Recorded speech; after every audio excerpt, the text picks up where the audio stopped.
Oh, good. Okay. Okay.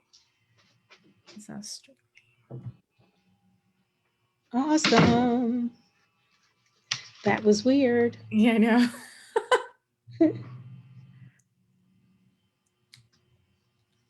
All right.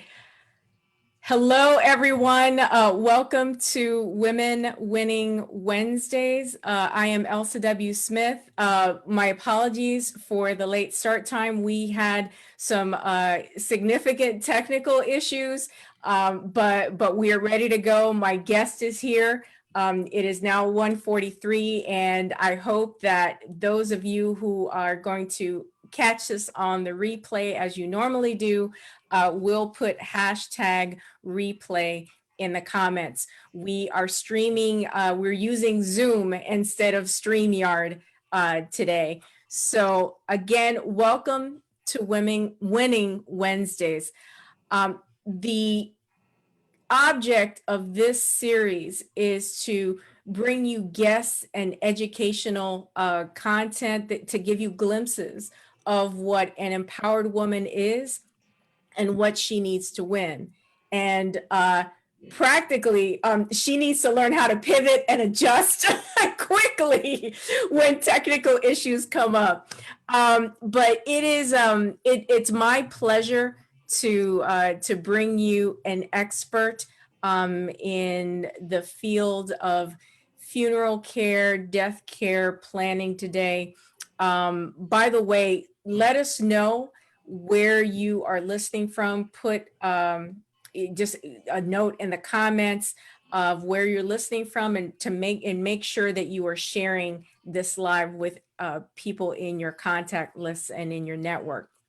So like I said, we're going to be talking about some really just demystifying the concept of funeral planning. You know, a lot of people don't even think about it until the worst happens. So my guest today is Michelle Reese Wiseman. Let me tell you a little bit about her.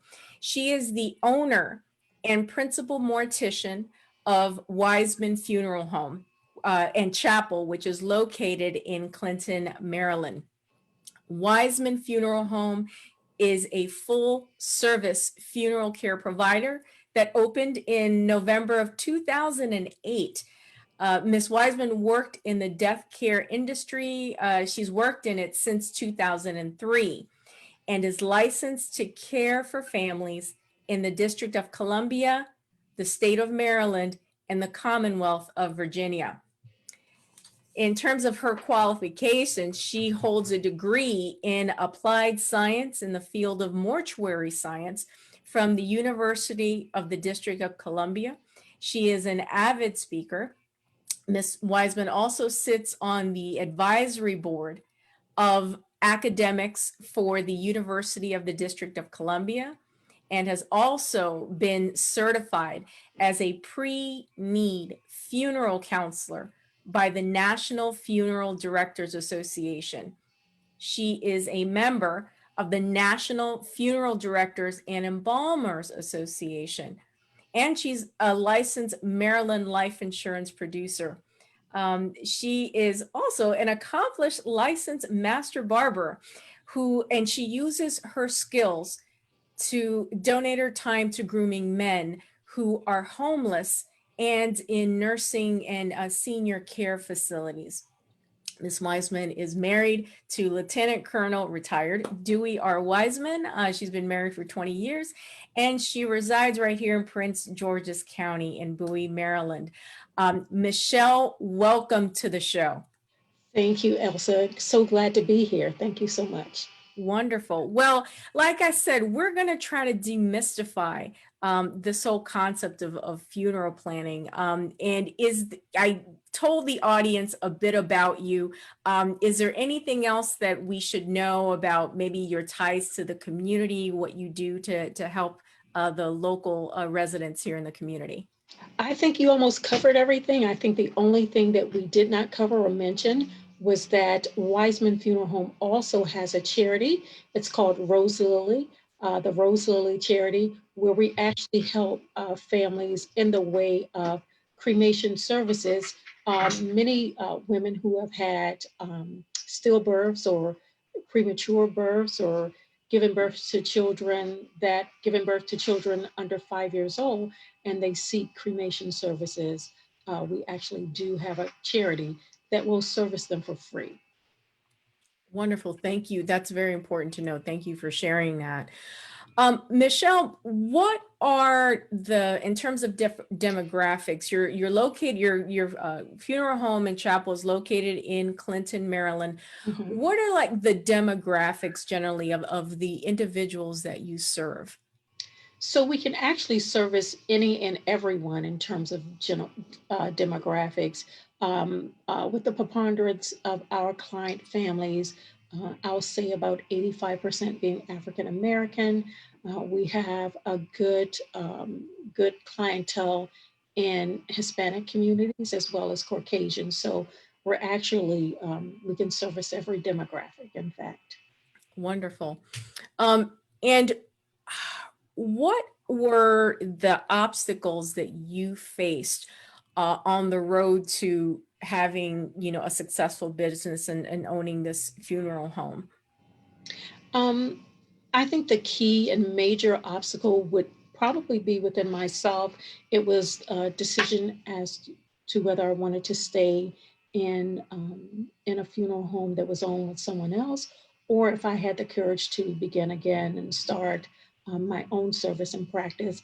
As you might be aware, the funeral industry is a legacy business, which means that basically most funeral homes that are well established, they have clientele that come in and repeat business for years and decades to come.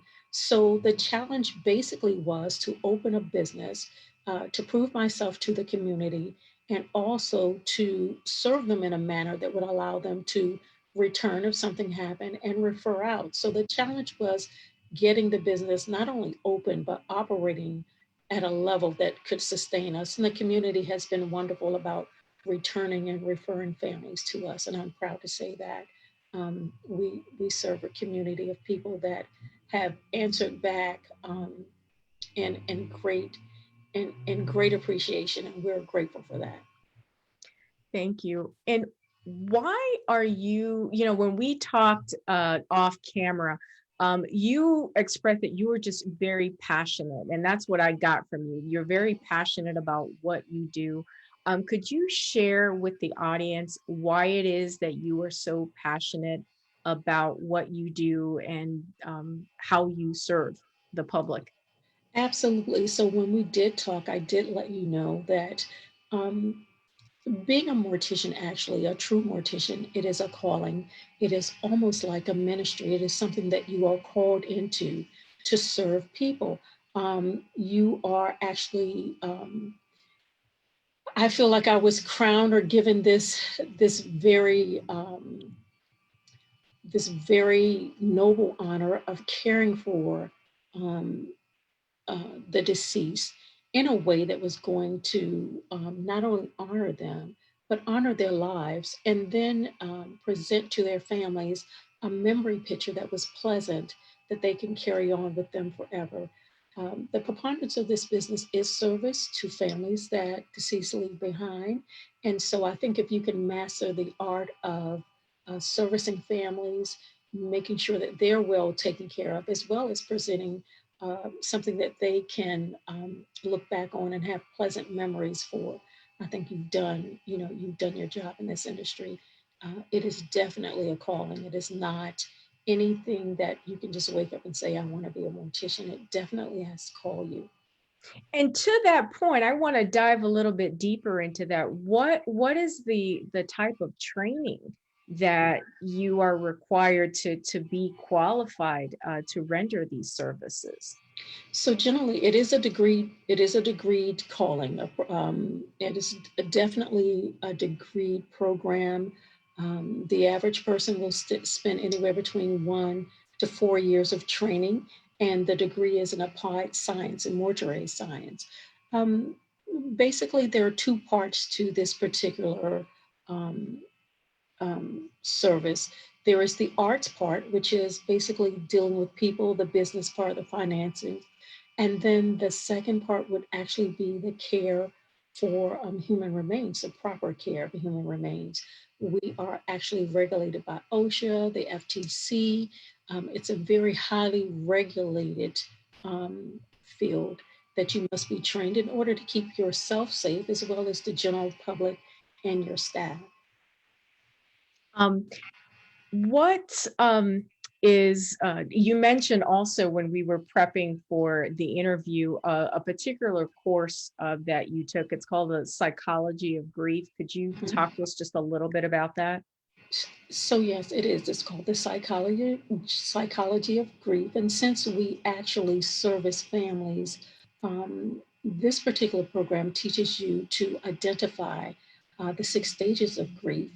And many times, when you're not, when you're new in the business, you don't understand why someone comes in and they're angry, or someone's coming in and they display certain behaviors. So this particular course teaches you to identify the different stages of grief so that you are able to best serve families. However, if this is your calling, if this is your true vocation, then you're able to attack grief, for me, on a spiritual level, on an intellectual level as well. So, many times families come in and they're angry, or they're just grief stricken, or they don't know what to do, they're bewildered.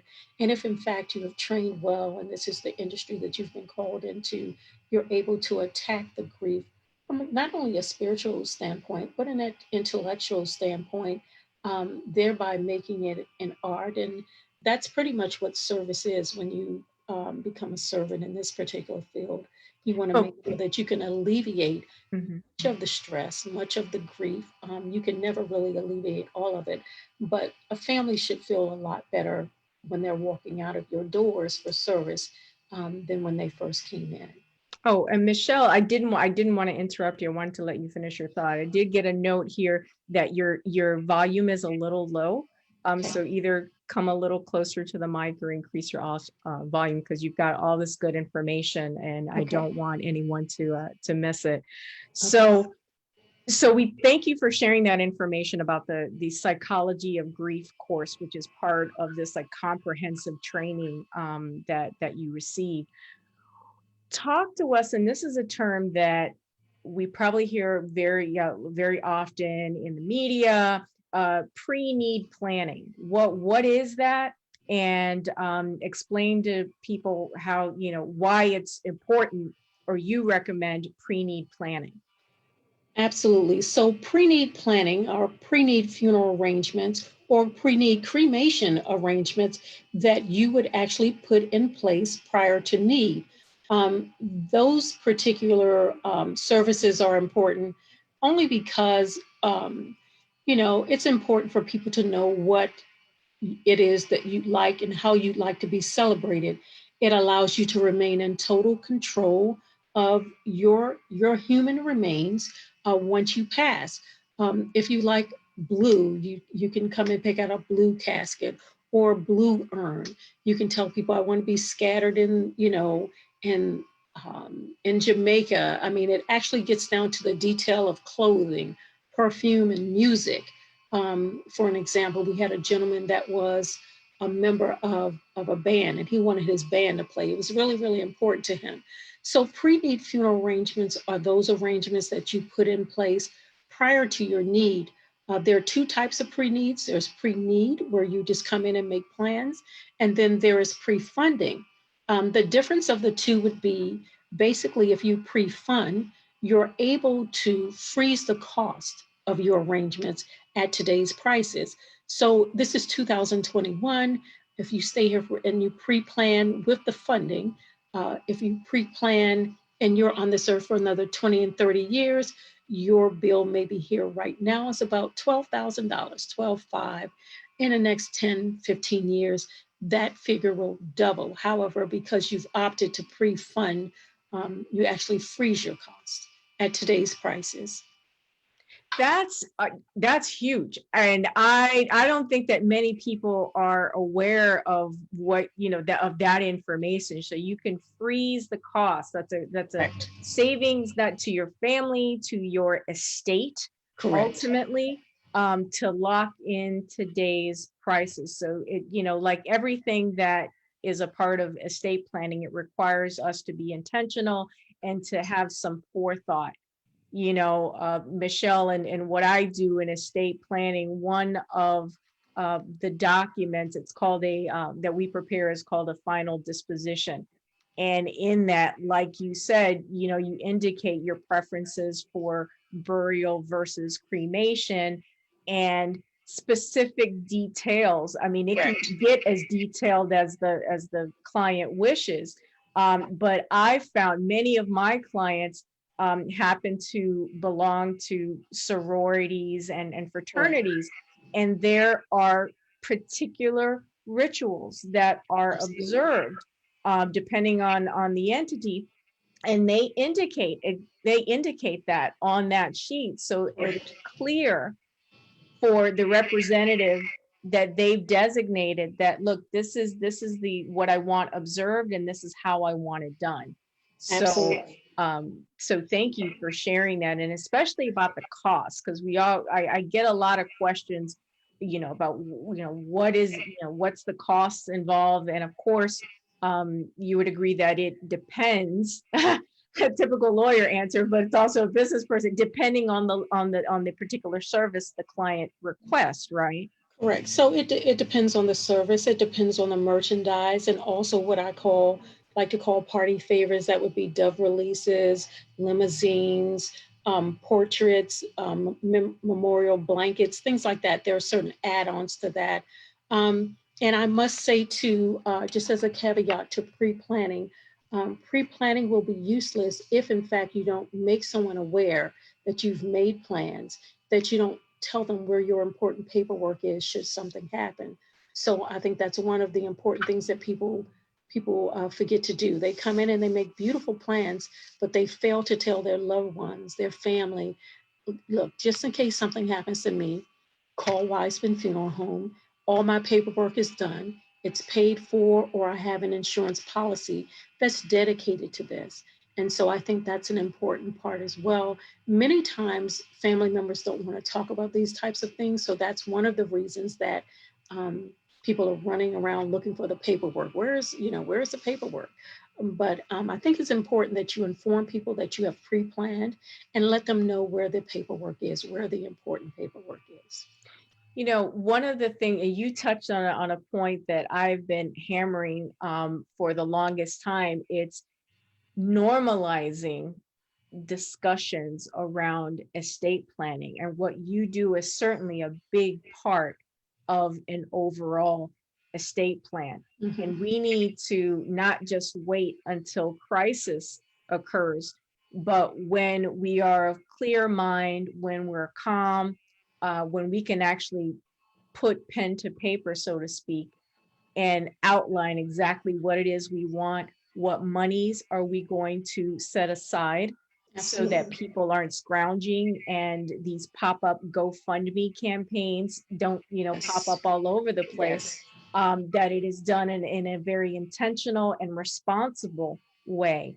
Now, I understand that there are emergency situations, but for the Absolutely. vast majority of people, we all know that we have an expiration date. It's just a matter of, are we going to plan so that our loved ones are not, running around and, tell us, I mean, do you get those like late night calls from people like frantic? I mean, tell us, give us an example of what you've experienced. So absolutely, because death is a 24-hour, 7 days a week occurrence. So my phone rings at midnight, my phone rings at 12 noon, it could ring at 1 in the morning. And so it's a little difficult to speak with someone when their grandmother has passed in her bed, and it's 2 o'clock in the morning, and they're calling you and calling around every funeral home trying to figure out what the prices are, if they can afford to talk to someone to bring their grandmother into their care.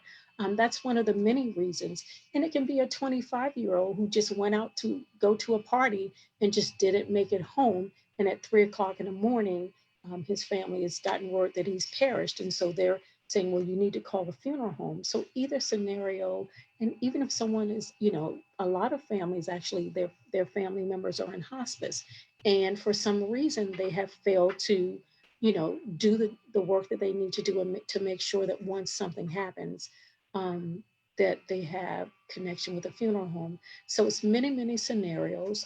It's unfortunate, and it basically stems from an innate sense of death or talking about death, and I think that's the largest part. I think if people would become more comfortable with the fact that death is a natural occurring event, Mhm. they would be more apt to put funds in place, just like they would for vacation or saving for a home or a car or something like that. Michelle, I'm going to add one of my team members had a question that they wanted me to ask you. And that is, what are questions that, say, me as a consumer should come to someone like you with when I'm ready to meet with you? What kinds of things should I ask, and how should I be prepared? Sure. So the first thing that I would advise a person to do is look at the reviews, the Google rating of any establishment. Okay, that's the first thing to do, because reviews do not, 9 times out of 10, they don't lie. You have somebody was just rubbed the wrong way, from time to time, and that's natural. But number one, look at the Google reviews. Look at what the consumer is saying about this particular establishment and firm. The second thing that you want to do is you want to call the firm and you want to see how they handle you as a person. You want to see if they're polite, if they have manners, if they can serve you well in the way of answering questions that you have. Because every scenario and every family is different, there's not really a standard question that you would come in with. But if you do come in, you should feel pretty satisfied that once you've left, all of your questions, whatever they may be, they've been answered correctly in totality. Yeah. What would you say really sets Wiseman Funeral Home and Chapel apart from others in the industry? Because there are others, but what makes the experience with Wiseman so different and so special? Well, I can tell you only what I've been told from the families that we serve, because we're probably the newest, one of the newest, and up and coming, very much so, up and coming funeral establishments in the last maybe 10 or 15 years. So we've competed with the dynamos, maybe the 3 or 4 major funeral homes in our demographical area. And what I'm hearing from families that we serve, the ones that might lead the big ones, they like our professionalism, they like our expertise, and then I think it's good to be kind. It's nice to be nice, and I think um, also it's an amazing experience to have a family look down at their loved one and say, "Oh, she looks beautiful," or "He looks so nice." I mean, it's important that they are satisfied with your finished product. That's wonderful. How I want to go back a minute, because these are like real life questions that people have about this experience. Let's say if that parent or that grandparent is in a nursing facility and they pass away. Mhm. What, logistically, like, what happens? How does their remain, get to you? How does all that work? So it's different for different institutions. It's different if they pass away at home, if they pass away at a hospital, if they pass away at a nursing facility. So nursing facilities are pretty unique within themselves, because typically a nursing facility will not have a morgue or refrigeration in order to retain a human remains for the following day or the next day or the next few hours. Hmm. Someone passes in a nursing facility, there's the pressures on for the family to contact a funeral home of choice so that the human remains can be removed and put into a facility that has refrigeration, or either will be preserved and bombed. So the first step is to identify a funeral home, call them, and have the funeral home come in to service for you by way of making the removal of your loved one. Um, Bringing them into our care. and then making an appointment to sit down and speak with the professional to see how we can serve you in regards to the celebration of life, whether that is earth burial or cremation. And some families want a memorial service, so it really depends. Michelle, does the family or the loved one need to have the death certificate when they come to see you, or is that something that your company takes So, care of? so the death certificate itself is something that's generated through the arrangement conference, and the funeral home actually will produce the death certificate with all of the information supplied by the family. So the death certificate is the opposite of a birth certificate. However, it has the date of passing, the cause of passing, and all of the vital information, which is pretty much like a birth certificate. Mhm. That's generated from the funeral home. Now, let's focus a bit on burial versus cremation. And it might seem obvious, the term cremation, but exactly, is to me, from what I've learned from my clients, um, the process of cremation or saying, well, I want cremation, that has really changed over the years. I mean, some people can have like just a straight cremation, and some people can have a ceremony. Is Mhm. that something that you have experience with? Absolutely. So because cremation has taken a turn in a dominant form of celebration of life, we have put options in place for families. Families can have a full traditional funeral service and cremate after that. That's called a traditional service with a cremation. There is a direct cremation where we go bring the person into our care. We have a family member positively identify that person. We cremate after that. The third is just like the second. However, after the cremation, they'll have a memorial service. Um, a lot of times people, they would really like to have a service, but financially they cannot really, afford it. So they'll opt for direct cremation when they really don't want to.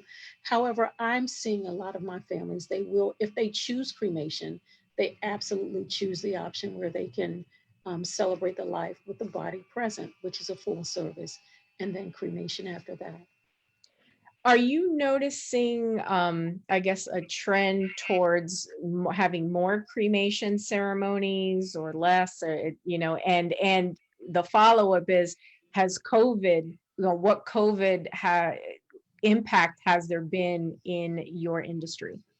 Sure. So definitely the trend has bent towards cremation.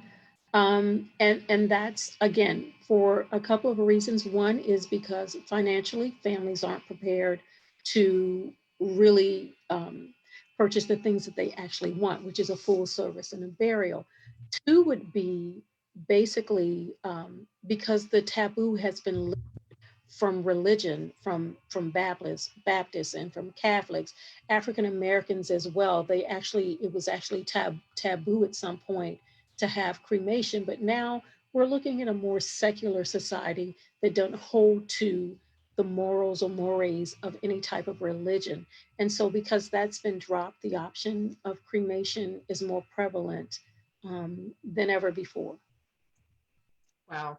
And I'm glad you touched on the religious the religion part, because I know that that's really important to a number of people to have their religious beliefs Sure, honored um, absolutely. through the service. And I imagine that because you have such a wide variety of people that you serve, that different religious practices are observed, I imagine.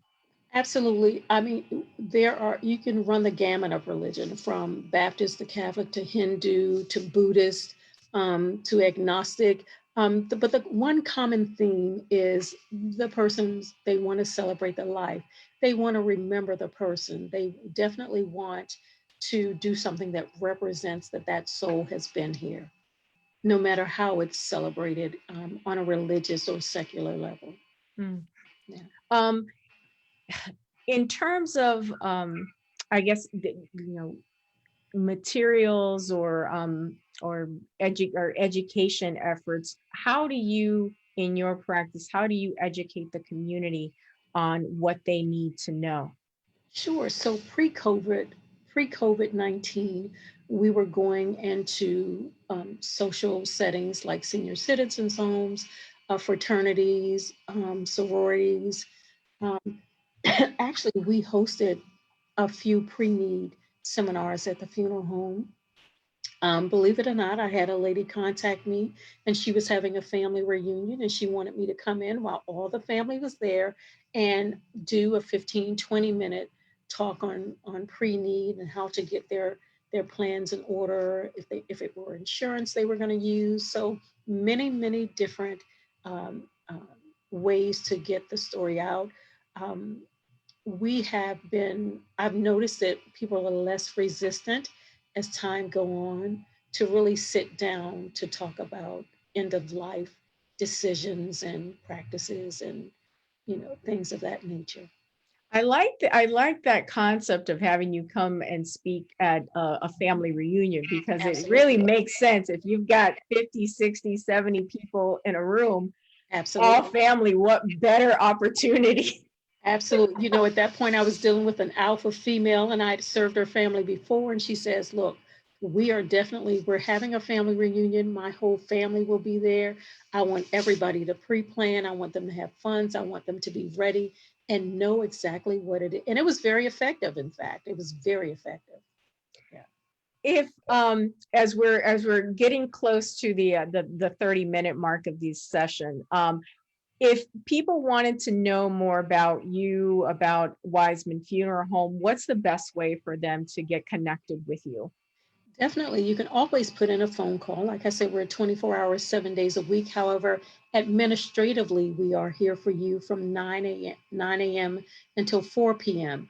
You can reach us by email, Michelle at wisemanfuneralhome.net. You can always shoot us an email, make an appointment if you go on our website, www.wisemanfuneralhome.net. There is at the toolbar, there's a place where you can make an appointment, ask a question, or anything like that if you had any questions or concerns. So it's Michelle at wisemanfuneralhome.net. Funeralhome.net. Correct. And what's the phone number? The phone number is 301 Mhm. 899 005. Say that again. 301 Mhm. 899 2005. Okay, everyone, you heard that. And for those of you on the replay, hopefully you got that too. And it's wisemanfuneralhome.net. To send an email to Michelle, it's Michelle at wisemanfuneralhome.net. Michelle, I want to thank you so much. You've given us so much really valuable, practical information in my effort to really demystify the whole funeral process, death care Mhm. process, because death happens to all of us. And it's a matter of, are we going to be prepared, or are we going to just throw up our hands? And I think the better course of action, and the reason you and I do what we do, is because we want to help people that are going to be intentional, are Absolutely. going to plan, because in the end, it provides a better experience for those you leave behind. That's not the you don't want to leave a legacy of chaos and confusion for those that you leave behind. So I want to thank you so much, folks. Wiseman Funeral Home and Chapel is a local business, so I would urge you to consider them. You've heard from the owner today. We've talked about her qualifications and the level of care that her team provides. So I urge you to consider Wiseman Funeral Home in your funeral care arrangements. As we close out, as a reminder, my law offices, the law offices of Elsa W. Smith, stand ready to provide estate planning guidance and documentation that you're going to need to get you a comprehensive estate plan. Yes, we will talk about funeral and end of life planning, because it is a part of that. The reason I bring experts like Michelle on the show is to not only showcase who's out there in the community, but as a reminder that I work with several professionals and I get input from them, and that only helps us as a firm to render a higher level of service. So if we can direct you to these local resources, that's just one more asset that you have in making wise decisions about your estate plan. To get in contact with us, you can reach us at 410-995-7719. Again, 410-995-7719. And I also want to announce that we've just released a free new webinar. It's called How to Put Your Mask On First, Estate Planning for Today's Woman. It's a free webinar. To get registered for it, just go to my website, elsawsmithlaw.com, and it's on the homepage, elsawsmithlaw.com. It's a free webinar. There's a gift for everyone who actually attends the webinar, so you're gonna have to watch it in order to see what that is. But I encourage you to get that free information. You can also visit my YouTube channel at Elsa W. Smith Law for free videos on estate planning. We're going to post this video on the replay on that channel so you can have it as a resource. So as we close out, Michelle, thank you so much. Everyone, thank you so much for tuning in, and I will see you next week on another episode of Women Winning Wednesdays. Thank you so much and be well. Have a great day, everybody. Thank you. Thank you.